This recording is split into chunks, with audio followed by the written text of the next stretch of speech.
মুহররম মাসের সবচেয়ে গুরুত্বপূর্ণ আমল হলো বেশি বেশি রোজা রাখা। বেশি বেশি কি রাখা? রোজা রাখা। নবী করিম সাল্লাল্লাহু আলাইহি সাল্লাম বলেছেন, আফদালুস সিয়ামি বা'দা রমাদান শাহরুল্লাহিল মুহররম। আল্লাহর কাছে রমজানের পরে নফল রোজার জন্য সবচেয়ে আদর্শ এবং শ্রেষ্ঠ মাস হলো মুহররম মাস। এজন্য ভাই মুহররম মাসে বেশি বেশি নফল রোজা রাখার চেষ্টা করতে হবে। বেশি বেশি তো দূরের কথা, অনেকে একটাও রাখতে পারেন না, অন্তত 2-4টা হলেও রাখার চেষ্টা করবো ইনশাআল্লাহ। মুহররম মাস কিন্তু শুরু হয়ে গেছে, মুহররম মাস আরম্ভ হয়ে গেছে। আমরা এখন মুহররম মাসের মধ্যে আছি। সম্মানিত মাসের মধ্যে সম্মানিত 4টা মাস আছে, এর ভিতরে সবচেয়ে শ্রেষ্ঠ হলো এই মুহররম মাস, বছরের প্রথম মাস, হিজরি বর্ষের। অতএব এই মাসের প্রধান আমল হলো বেশি বেশি নফল রোজা রাখা। দ্বিতীয় আমল হলো মুহররমের 10 তারিখ আশুরা, এই আশুরা উপলক্ষে 2টা রোজা রাখা।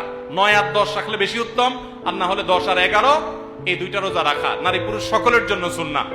নারীরা যদি মাসিক অবস্থা না থাকেন তারা রাখবেন না, মাসিক অবস্থা না থাকলে তারা রাখবেন না। তাদের নিয়ত থাকলে আল্লাহ তাআলা তাদেরকে এমনিতেই সওয়াব দিবেন ইনশাআল্লাহ। তাহলে মুহররম মাসে আমল হলো বেশি রোজা রাখা, বিশেষ করে আশুরা রোজা রাখা। এর বাইরে মুহররম উপলক্ষে স্পেশাল কোনো আমল নাই যে এই মাসের জন্য আলাদা করে এটা করণীয় আছে।